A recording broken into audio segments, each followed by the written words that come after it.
Kasus pembunuhan terhadap istri pejabat kantor pelayanan pajak Manokwari, Papua Barat terungkap.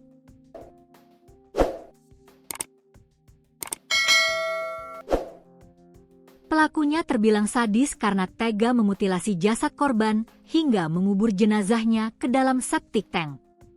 Korban berinisial AGT, 38, ditemukan tewas mengenaskan terkubur dalam septic tank rumah di kawasan perumahan distrik Manokwari Barat, Selasa, 11 November 2025. Sebelum ditemukan tewas, AGT sempat dilaporkan hilang oleh suaminya yang pejabat pajak. Atas laporan itu, polisi bergerak cepat sehingga menangkap terduga pelaku gembul alias Yahya Himawan, warga Ponorogo, Jawa Timur. Pelaku ditangkap di Kampung Ingramui, Manokwari, kurang dari 24 jam setelah polisi menerima laporan.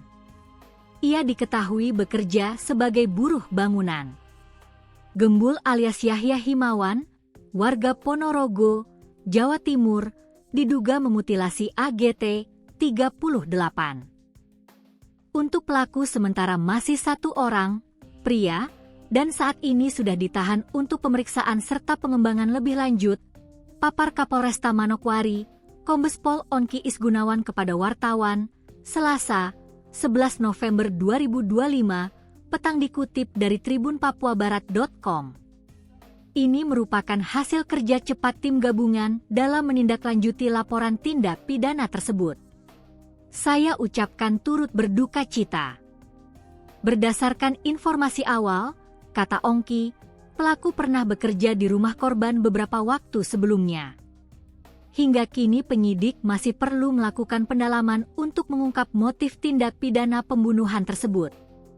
Motif kami masih dalami, ucap Kapolresta. Korban dilaporkan hilang sejak Senin, 10 November 2025. Pencarian dengan bekal foto jejak bercak darah dan foto korban akhirnya berakhir. Jasad korban ditemukan di kawasan perumahan Reremi Puncak, distrik Manokwari Barat, Selasa, 11 November 2025. Kapolresta Manokwari, Kombes Pol Onki Isgunawan mengatakan jasad korban ditemukan dikubur di dalam septic tank.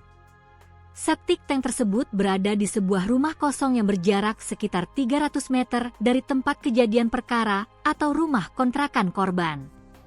Jasad korban sudah ditemukan, dikubur di dalam septic tank sebuah bangunan baru di kawasan Reremi, ujar Kombes Pol Onki kepada wartawan, Selasa, 11 November 2025, petang. Tubuh korban juga ditemukan tidak utuh. Korban ditemukan di septic tank dalam keadaan tubuhnya tidak utuh, tambahnya. Jasad korban kemudian diautopsi di RSUD Manokwari sebelum diserahkan kepada pihak keluarga.